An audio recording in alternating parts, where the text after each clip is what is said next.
Hey everyone, welcome to season 2 of Hired, where we chat with incredible leaders about their unconventional journey to success.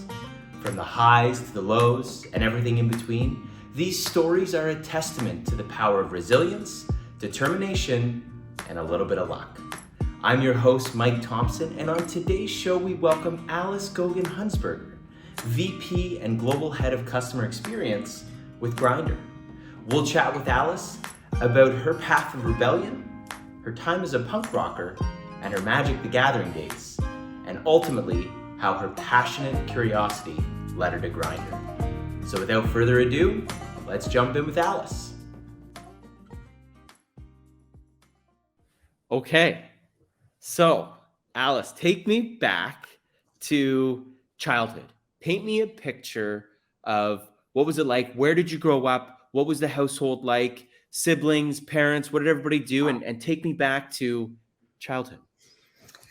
Well, I was born in Palo Alto, California. My dad worked at Stanford Research Institute. He's a computer scientist. And my mother stayed at home with me. When I was 4 years old, we moved to Oxford, England. So I grew up in the UK. I lived there from age 4 until 13. So my entire childhood was in Oxford. Yes, I had an accent. Yes, I lost it.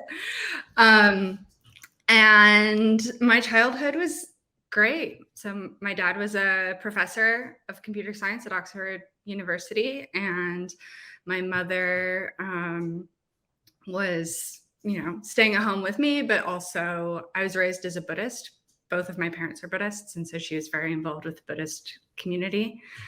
And I don't know, it was a very multicultural community there because there were a lot of families and academics from all over the world who had come to Oxford. So I grew up with kids, just went to normal public school, state school. They call it public school in the UK is the fancy school, and state school is the non-fancy school. We went to state school, but there are people from all over the world. And it was a really magical place to grow up. And then when I was 13, my grandfather had cancer, my mother's dad. And so we moved to North Carolina to help take care of him. And that was a big change, going to North Carolina from Oxford. That's when I lost my accent because nobody understood me. Nobody had any idea what I was saying.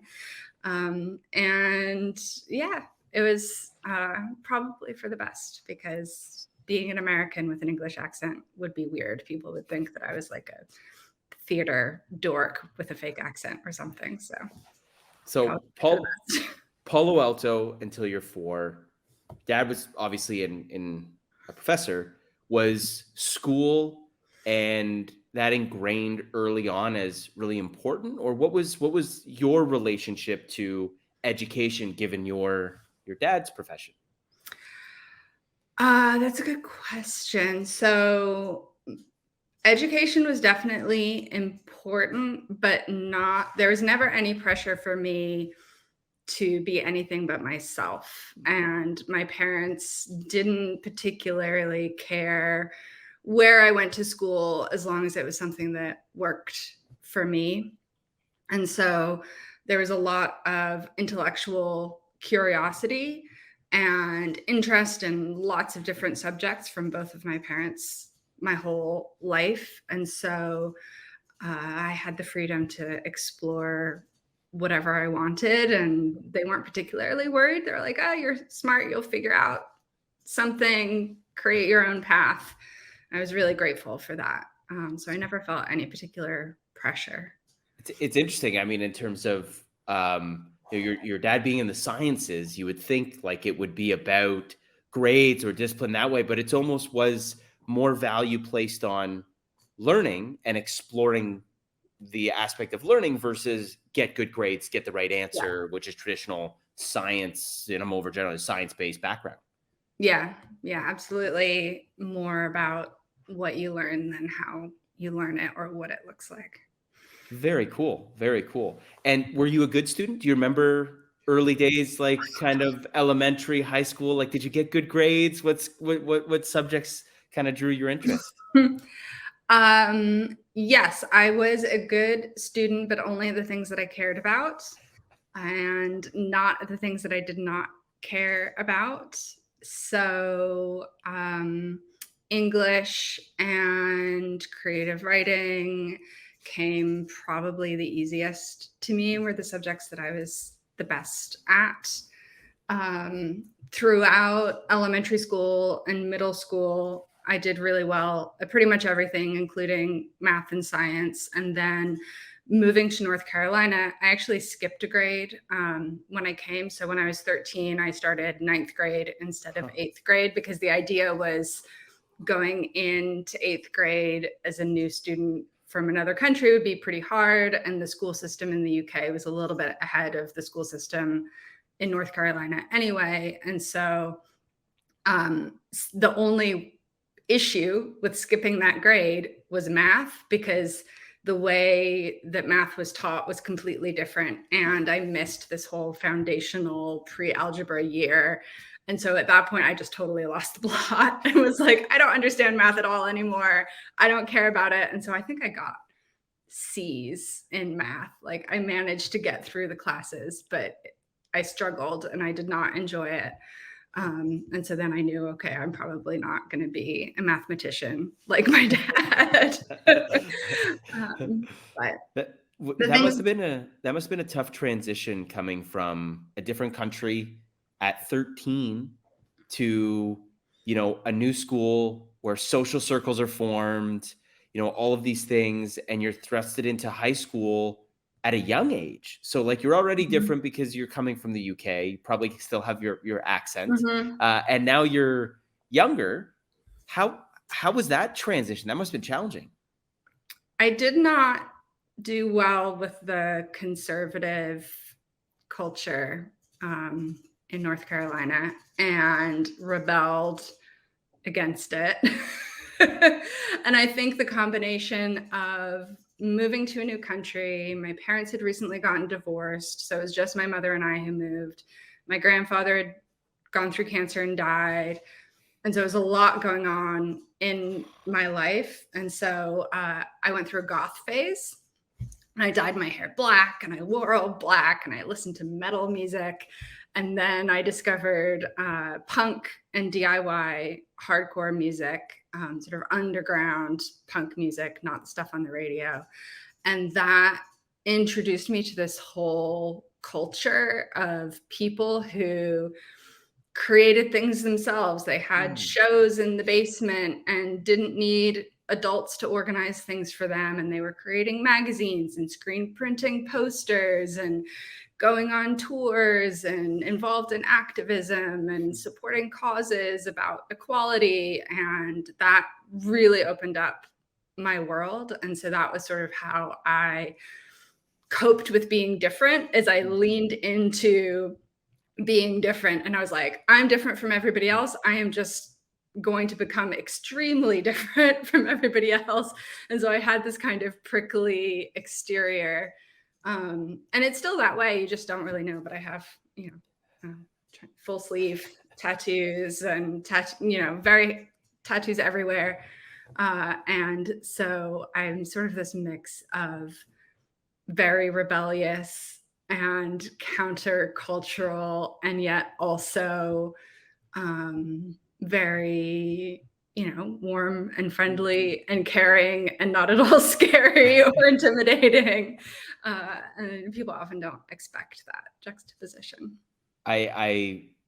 It's fascinating to me that, rebellious is kind of how you're coining it, is the probably came from your curiosity. Like, you were naturally, it seems like upbringing, you were very curious and you had a creative outlet, and then you experienced this challenging time, and you find this outlet for that curiosity that turns into a rebellious period that kind of makes you feel safe and comfortable, and kind of like you see inspiration for people that are following passion and kind of doing that. That's looking back, it's probably, it wasn't by design probably in the moment, but it's very interesting how that path kind of charted its way for you. Yeah. And to be clear, my rebelliousness was not dangerous rebellion. Right. So I didn't drink. I actually didn't drink alcohol at all until I was 30 years old. Wasn't doing drugs, wasn't doing anything sketchy.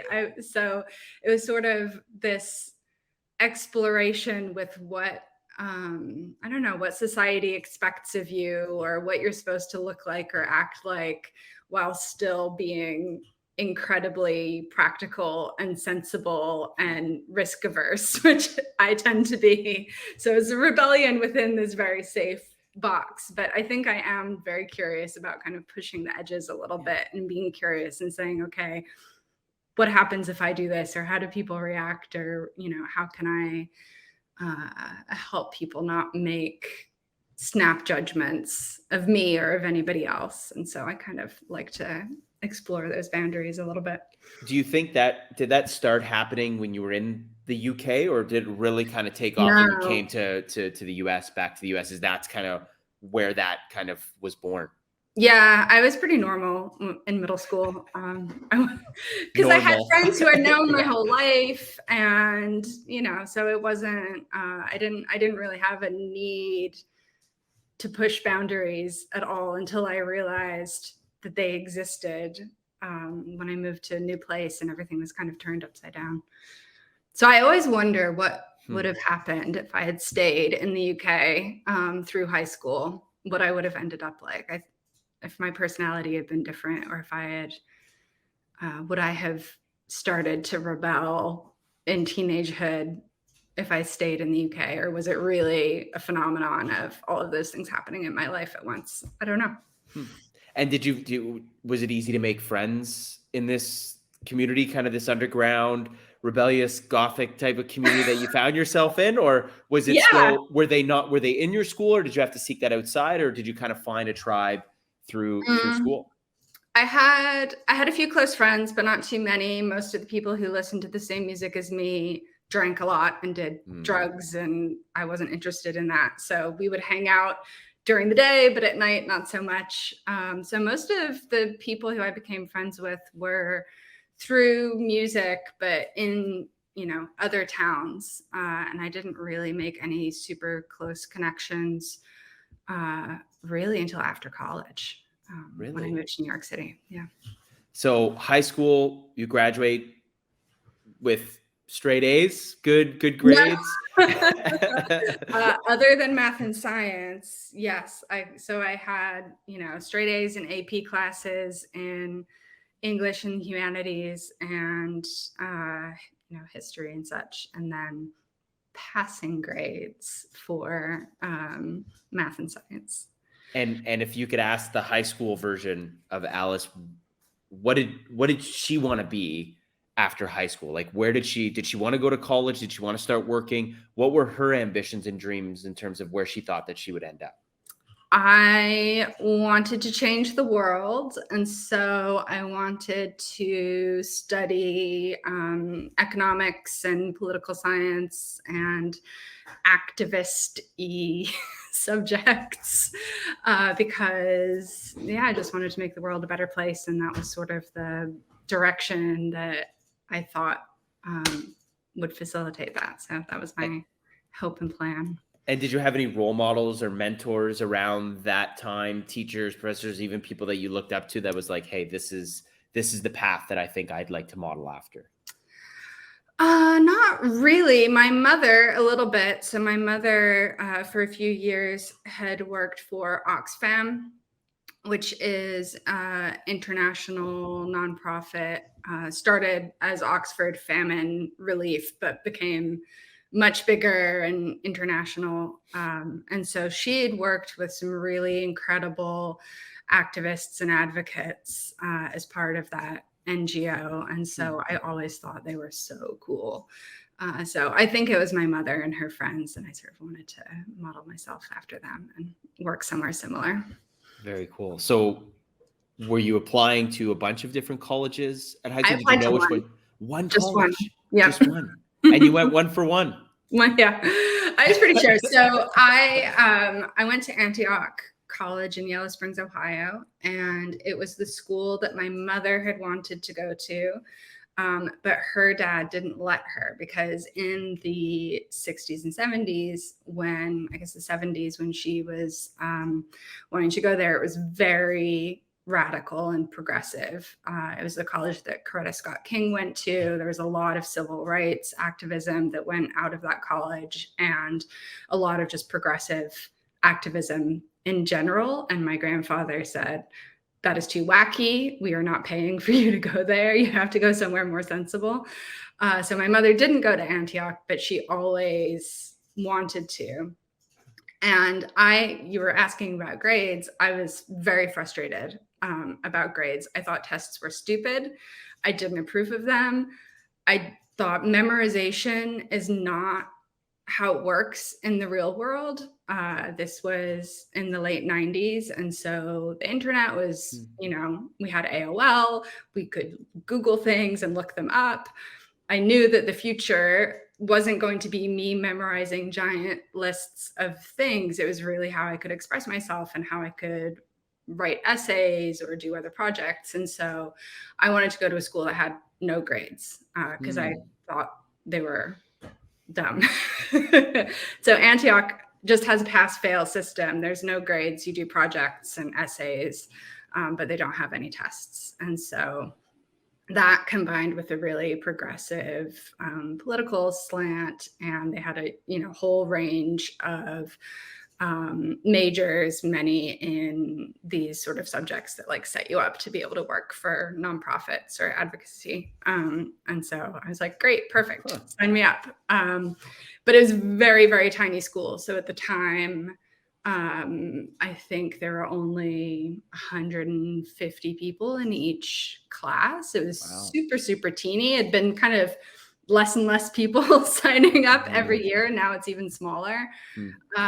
And so I was pretty confident I would get in. My SAT scores were decent. And I had done a lot of volunteer work and activism work in high school.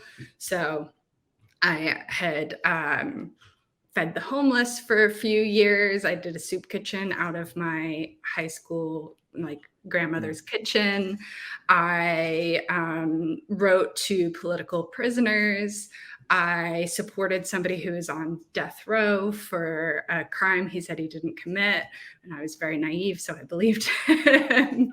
But he wrote a recommendation letter. He was like one of my recommendation letters. And so I was pretty sure the combination of work, activist work and volunteer work that I had done combined with like decent scores would get me into the school because they really valued those types of things. Amazing. I mean, it sounds like the application process was hard. And when it's your only school that you're applying to, you're kind of putting all your eggs in one basket. I was actually not even sure that I wanted to go to college. I was just not, I had a hard time in high school, especially the last year. So I actually ended up graduating early in my last semester. I did all home study because I was so frustrated with the classes in high school. I thought they were all irrelevant to my interests, nonsense. I thought I knew better at 16, 17. And so I was just very disillusioned with school in general. And so the compromise with my mother, I was like, I want to take a year off between high school and college and figure something out. And the compromise with my mother was like, just apply to this one school because I think you'll really like it. And if you don't get in there, we'll figure it out later. And I did get in and it ended up going, but it wasn't a sure thing. So where do you think the rebellious against the system or just like questioning, kind of things, where do you think that came from? Was it, where did it come from? I think it's just my personality. And, I'm not rebellious just to be rebellious, but I'm curious and I ask questions and I want to know why something is the way it is. And so if I'm going to sit in a class for an hour and take notes, with somebody talking at me for an hour. I want to know, how is it going to help me and how is it going to help the world? Like, what is the point of this thing and what is the outcome and how is it, making the world better or making me better? And as I am still that way, which is, I think why, we'll get to it later, I'm sure, but why my career now is so fulfilling, because there's a direct correlation between the work that I do and outcomes for people. And I can see how I'm directly helping people and making systems better. And so, yeah, I don't know. I wouldn't call it, it's not rebellion for the sake of rebellion, but I also will not just go with the flow. Like, I will question people. Yeah, and the reason why I ask is, like, it takes a lot of confidence to do that as a teenager, to have the ability to, and not just say it because you don't want to do it, which every teenager does because they don't like school, they don't like, but you actually had a like underlying belief and principles as to why it didn't make sense for you and society, and just like a general belief around that, which is, it's rare for someone at that age to have that belief system and that confidence to actually portray that. Yeah, and I've always been a project person. I've always had projects that I've been working on and things I wanted to do. And so at that point in high school, what I wanted to do was learn HTML and CSS, because the internet was fairly new and I wanted to learn how to make websites.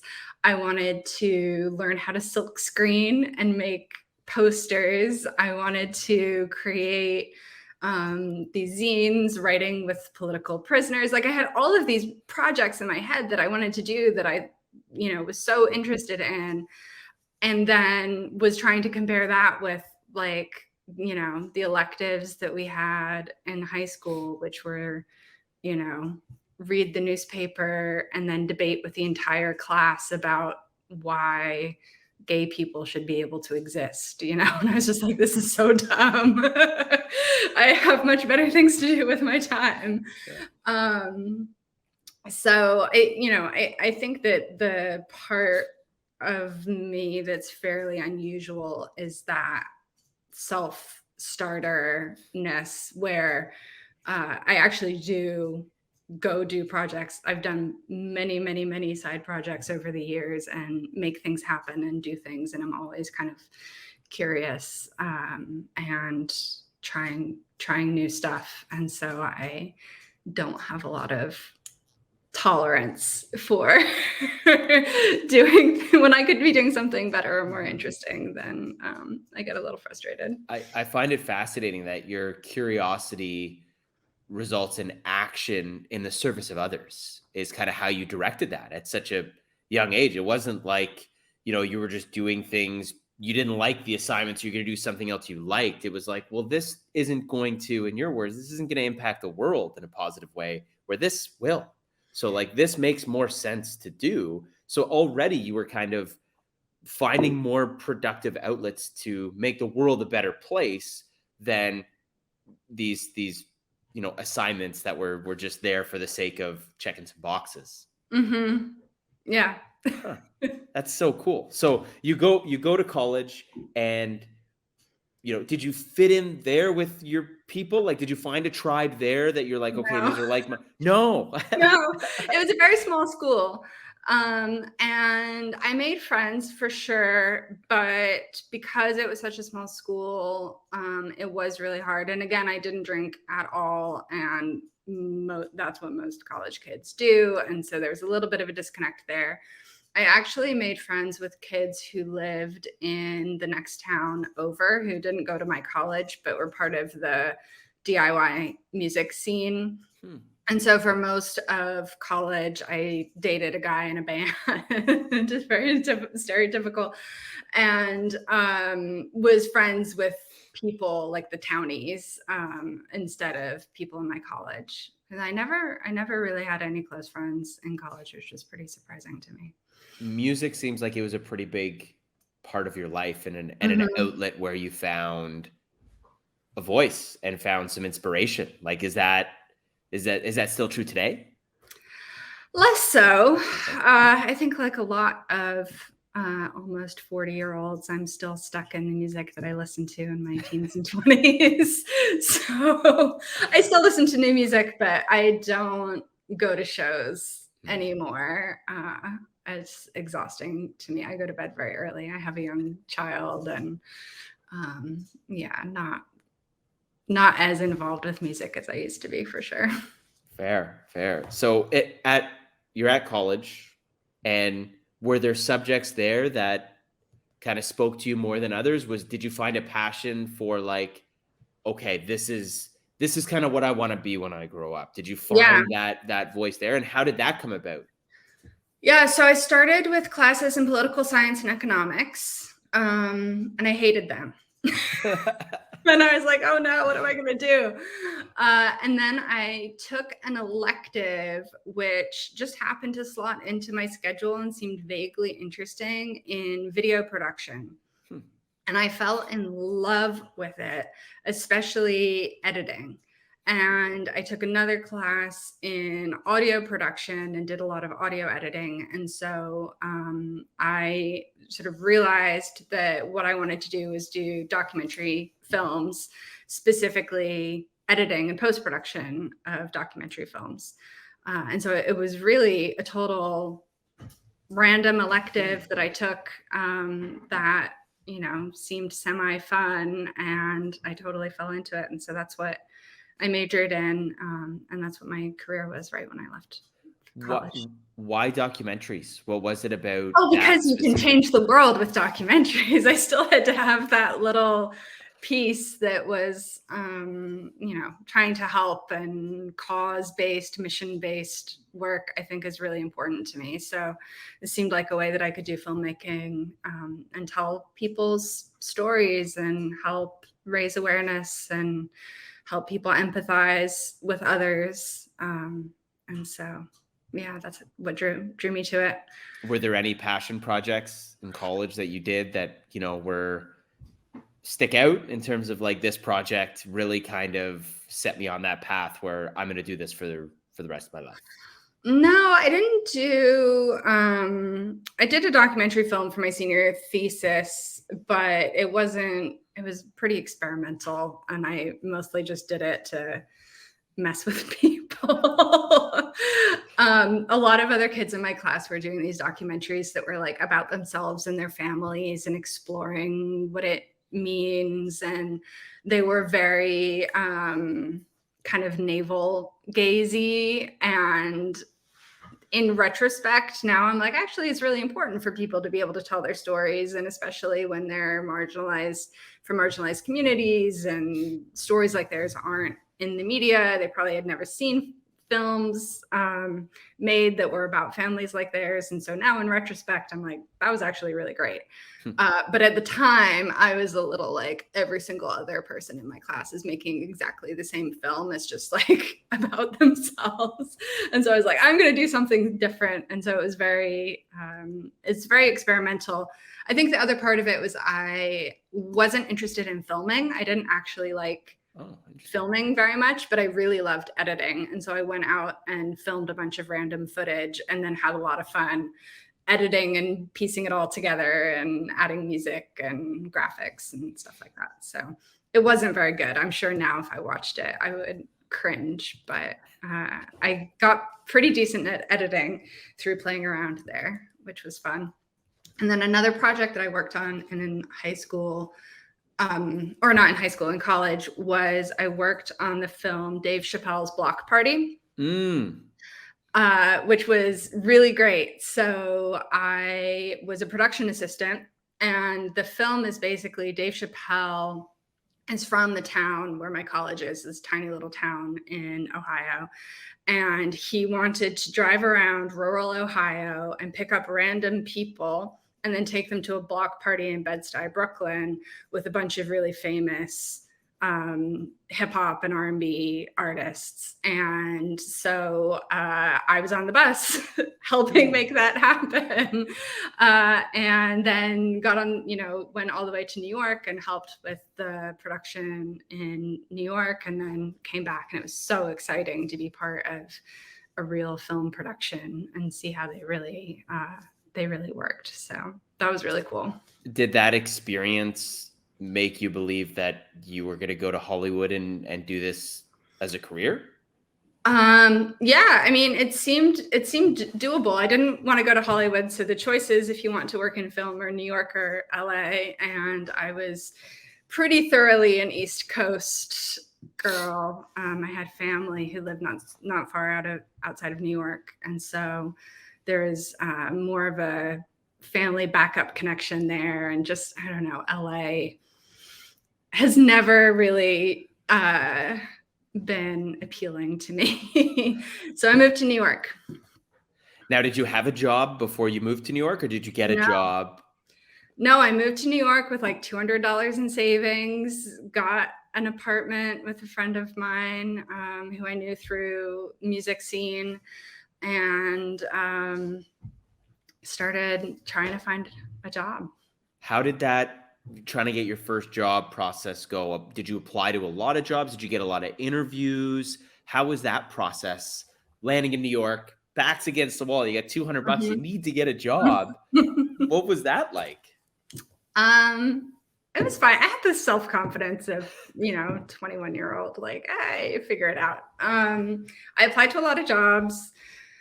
And the first one that I got, I had, a fair amount of interviews. I had some really interesting ones. There were two, I was applying to all kinds of things. So I was applying to film jobs and documentary jobs, as well as just normal jobs to pay the bills. And I was like, I could just work retail while I'm trying to find something in film. And so tried to figure out which is which. I actually interviewed at a children's clothing store, a BDSM dungeon as a receptionist, not as a dominatrix. But that was a really fascinating interview. And then an overnight transcriber of like a reality TV show. So at the time, none of it could be automated. So they just had listened with headphones and typed out the timestamps and what people were saying in the raw film footage, so that then the producers would print it out and highlight what they wanted, and could create a story out of this. So that's the job. I was offered all three jobs, but I was like, okay, great. I don't have to work in a dungeon. I got a job in documentary film. So it was reality TV, but it was still technically nonfiction. Were you a good interviewer? Like, did you feel confident when you were interviewing at that point? Like, I've got this, I could do this, or was it nerve-wracking for you? I've always been pretty confident, so I think I interviewed pretty well. Yeah. But you probably have to ask the people interviewing me. I don't know. So you get this job. It's kind of in the field that you kind of want to be working in. Adjacent, yeah. I mean, I'm sure your typing skills were very good, if got very good, if that was kind of it. Yeah, How long did you stay in that job before the next thing happened? It was temporary. So, all those TV shows are all project-based.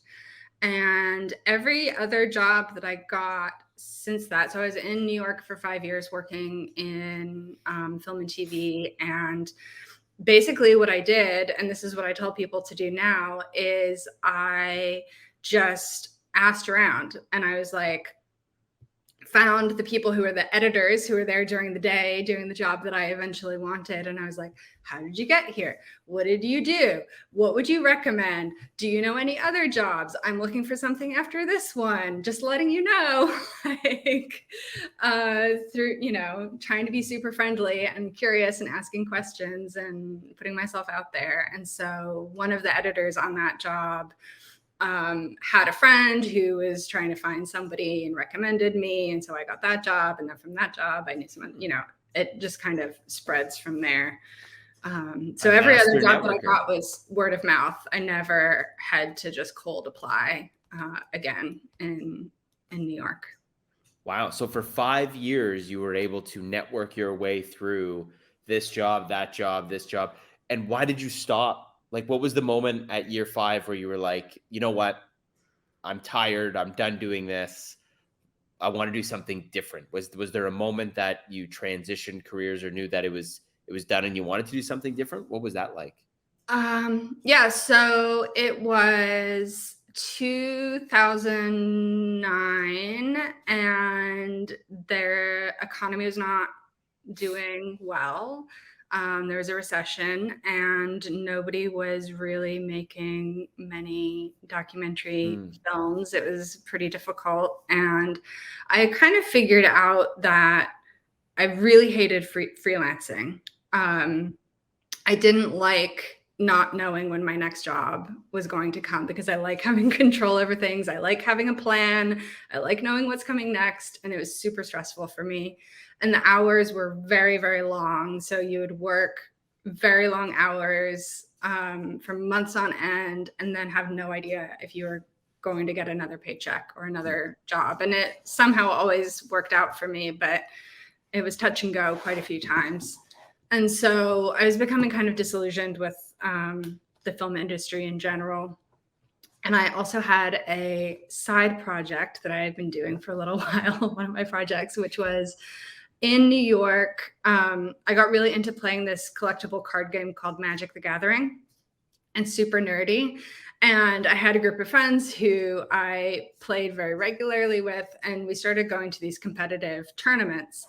And whenever I went to these tournaments, it was all a bunch of straight men who would stare at my chest and stammer anytime that I would play against them.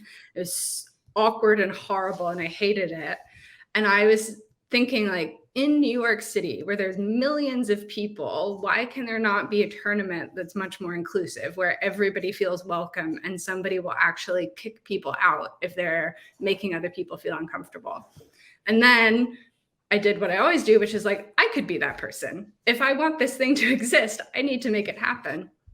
And so some friends and I started running these tournaments, and they did really, really well. We did them in Brooklyn with like the hipster crowd, and it was much more diverse and really wonderful. And we were making enough money that we realized we could pay rent on a physical space. And so we started to open a physical space for board games and card games. And so I was doing all of this and trying to figure out if I wanted to stay in film or not, and needed a part-time job.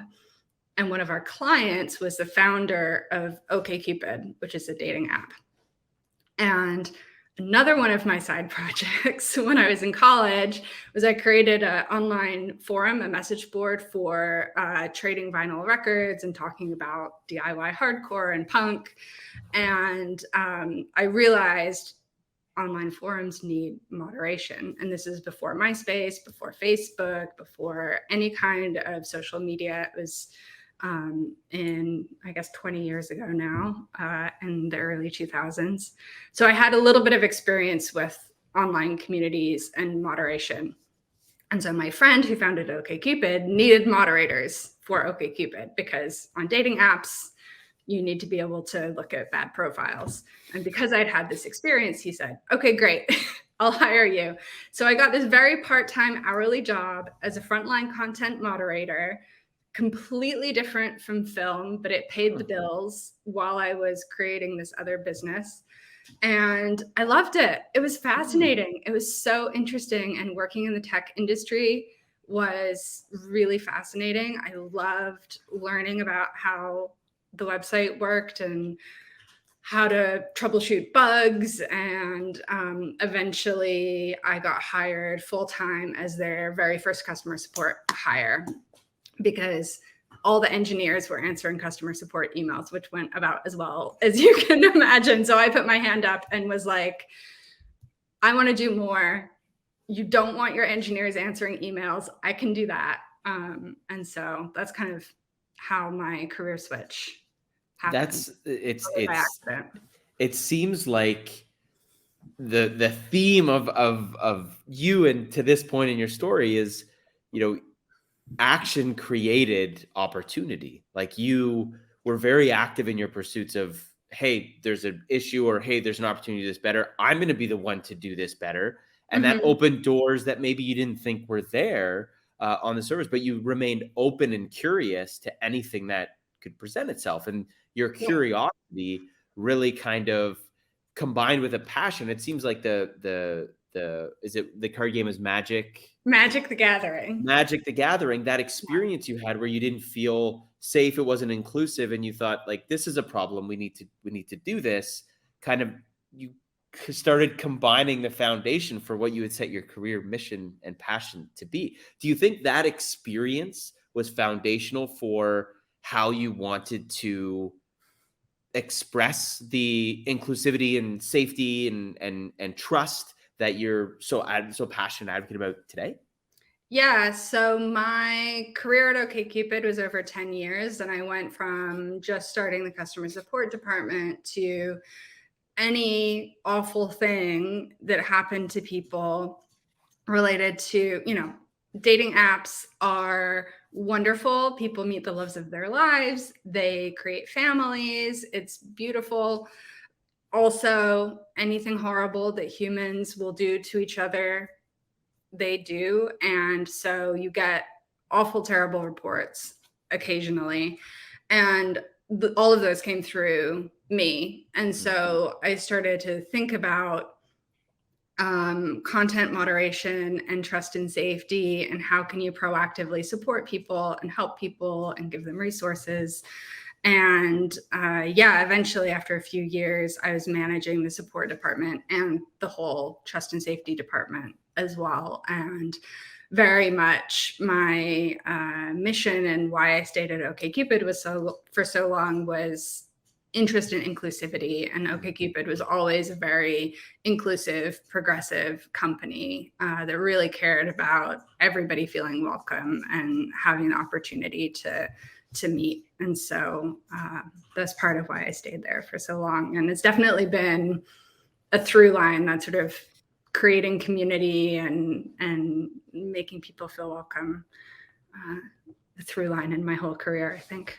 Yeah, it seems like even, you trace it back to finding your tribe and, when you landed in the US from the UK and kind of feeling safe in that community, and then wanting to continue that work and allow everybody the opportunity to be part of a community where they could feel safe and feel like themselves. Mm-hmm. And support and celebrate that has kind of been the theme of your entire life and career. And it's kind of really cool to see how this is coming together. It must have been, you spent 10 years at OkCupid, and it must be very difficult to be in a position you were in where you're seeing all of these, and it's not all the time, but your words, all of the horrible things that people are doing, to then like have a viewpoint on relationships in general, knowing that this is kind of what's getting flooded in, kind of on a day-to-day basis. That must have been a challenging thing to balance. Yeah, it's difficult. It's really tough to work in this field in general with trust and safety. I think the mission makes it easier, knowing that you're helping people find love and connection. And yes, there's bad parts and times when it doesn't go well. But there's things that we can do to help people connect and feel less lonely. And so it balances out. Right. So you've been 10 years with OkCupid. Mm-hmm. What was the moment you knew you were leaving, and how difficult of a decision was that to move on after spending 10 years and essentially building a big piece of that company? Mm-hmm. It was really hard. So my friend who had founded OkCupid sold it and went on to do other things. And I remained there for a long time. And 2.5 years ago, after I'd been at OkCupid for 10 years, he was consulting at Grindr, because new team of people had just bought Grindr and were trying to figure out how to make it better. They were just going to overhaul every single aspect of it. And so they had brought him in because he had spent so much time building OkCupid. And so he was basically a consultant for them, just trying to pick it apart and figure out what to do. And one of the first things that they highlighted was that they needed somebody in my position. There hadn't been anybody doing exactly what I do. And so he called me. So the same person who brought me in at OkCupid brought me in to Grindr, and he called me and said, okay, this is crazy, but hear me out. I think you do really well here. And so I interviewed. I wasn't looking for a new job. I wasn't thinking about leaving OkCupid, but talking to the new owners and leaders at the company, I really realized that it was a super good opportunity for me to use all of the skills and knowledge that I had built over the last 10 years, but do it somewhere new, which was a challenge. And they really valued the work that I did. I think I was feeling maybe slightly taken for granted the last few years at my other job, just because I'd been there for so long and had kept things running for so long, that everybody's like, oh yeah, you know, it's fine, Alice is great. And so the opportunity to be really needed and really wanted was exciting. And then finally, you know, the opportunity to work at a platform that focuses on LGBTQ community was really good. My stepdaughter's trans, and I'm bisexual. I have a lot of friends who are part of the community. And so it was really exciting for me to think about doing exactly what I do, but with a focus on this particular community that can be you know, have a really hard time on a lot of platforms and not considered enough. So that was basically what several different things led to me making the move. So the phone call comes, you're not looking. Initial reaction your initial reaction is, but you had a lot of trust for your friend that had kind of been a part of OkCupid. So we'll hear this out. And then, you know, after the conversations, was there a moment when you knew you were leaving and had to kind of make that decision and have those conversations with your current team and your current leadership? Like, how was your decision process to, okay, this is the right move, I'm now moving on, and now I have to have some tough conversations? It was really hard. It was really, really hard, especially because there have been people on my team. That was what I was most worried about. I had built this team and had people who worked for me who I was really close to, and we had a great working relationship together, tons of trust. And so it was really difficult for me to say I was leaving. I was less worried about telling my boss, but telling my team was really, really hard. But I realized that as a leader, you want to support your team and do the best thing for them, but you also want to show them what making good career moves looks like and what taking a chance can bring you. And I said, you know, to myself, if I stay at OkCupid forever because it's fairly comfortable and I know what it's like, it's not going to be great for my career. It's not really going to help the careers of the people who work for me. And, you know, I'll just be showing that it's okay to be kind of stagnant and fine with stuff. And so ultimately I sort of realized that even though it would be really hard to leave them, it also, you know, could show them it's okay to take a leap and try something new and do something new. It's, you know, it's not surprising that another one of your actions was in the service for others. Like, you felt a responsibility to demonstrate to people that work for you that, like, yeah, you have to push yourself outside your comfort zone to grow. And this is me doing this as your leader to serve as kind of a role model on that. You should all be looking at doing this as well. Did you feel as a leader, your role was to kind of pave the way for that, or how did you kind of find your leadership style through the 10 years at OkCupid that you know, you kind of kept creating new roles for yourself and carving out this new path? Luckily, I had a really old contract at OkCupid that didn't have a no poaching clause in it, so I could bring a few people with me when I moved, which helped. And yeah, I think there's certain times in your life where you weigh everything and it just feels right. It just feels like the right move and the right thing to do. And I'm risk averse, but not change averse. And so I don't want to do things that are super risky, but I'm very comfortable with trying new things and doing new things. And so, yeah, I don't know that it was necessarily, maybe it was leadership, but I think it also just was a fairly easy change for me to make once I had all the facts. Were you afraid of jumping into something that was unknown and leaving something that was comfortable? Did that excite you? I was excited by it. Yeah. And it's been great. That's amazing. And what excites you most about the future at Grindr and kind of your capacity and kind of the mission? Well, I've spent the last couple years building up departments, hiring people, going through processes, changing things, updating things.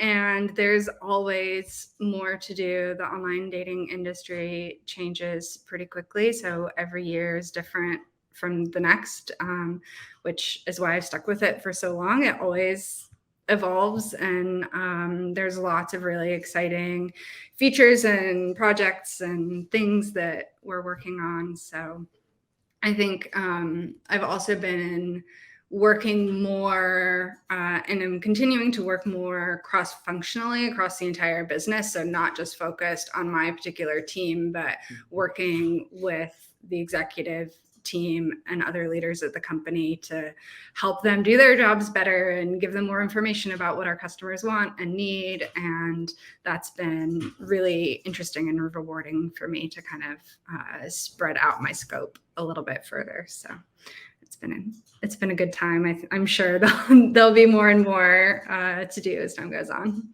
And I'm sure a lot of individuals have asked you, hey, how do we get there? And similarly, how you were asking editors when you were early on, Yeah. Well, how did you get here? What did you do? How did you do that? I'm sure now you're in a position where you're sitting there and people are asking you this, what's been your piece of advice for individuals as they're navigating their career, wherever they are in that path, just at a college, maybe thinking that they've been at a company for 5 or 10 years and maybe it's time for a change or thinking about that. Do you have any thoughts or advice to individuals that may be at that intersection?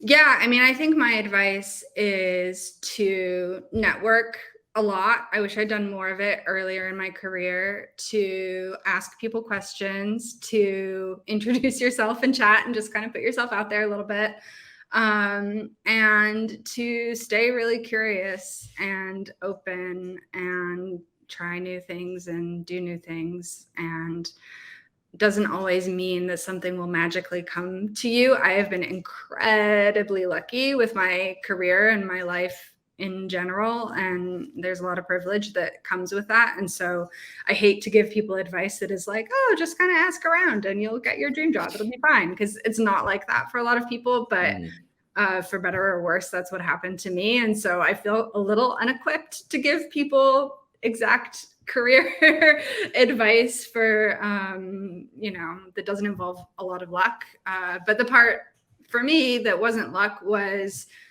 doing a lot of things and working hard and being curious and raising my hand and saying, I'll do that thing, I'll try that thing, I see something that needs to be done, I will be the one who does it. I've done that my whole entire life, and it's very valuable. Businesses want people who do that. So the more that you can do that and demonstrate that in your personal life as well as business life, I think you're more likely to have opportunities. How big of a role do you think curiosity has played as you've navigated your career? Huge.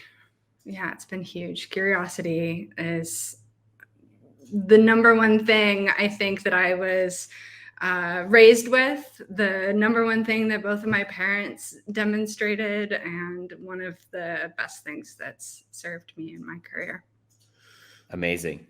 Your story has been entertaining, fascinating, twists and turns along the way. We traveled the globe. We traveled to BDSM dungeon. We went everywhere and across. And I want to ask you, if there is one thing that you would want people to know about you and your story that maybe they can't get off LinkedIn, what would that one or two things be? I still don't know the answer to that one. I think I put myself out there a fair amount. I don't know that there's that much about me that I don't put on LinkedIn. The one thing I try to keep fairly under wraps is where exactly I live, because there's always creepers on the internet. So that is not on LinkedIn, and I won't tell you. Everything else is a fairly open book. I think it's important to be really authentic and genuine and be yourself. And so not too many secrets here, I don't think. Amazing. Alice, thank you so much for doing this. Your story's remarkable, unique. Nobody has your story. Nobody has anybody's story. So I love the fact that you own it and are celebrate it. And it just like the curiosity and your ability to act in the service of others is just, it's inspiring. So I learned a lot. And I'm so happy that we had this discussion. Well, thank you very much for asking me to do it. It's been really fun, and hopefully some people get something out of hearing my story. Maybe not to follow all my footsteps exactly, but to be themselves and be comfortable with themselves and confident with themselves and their own unique story. Thanks so much for watching. If you liked today's episode, please follow along and hear more great stories from us. Make sure to follow Spark Recruiting on YouTube and LinkedIn. We'll see you next time.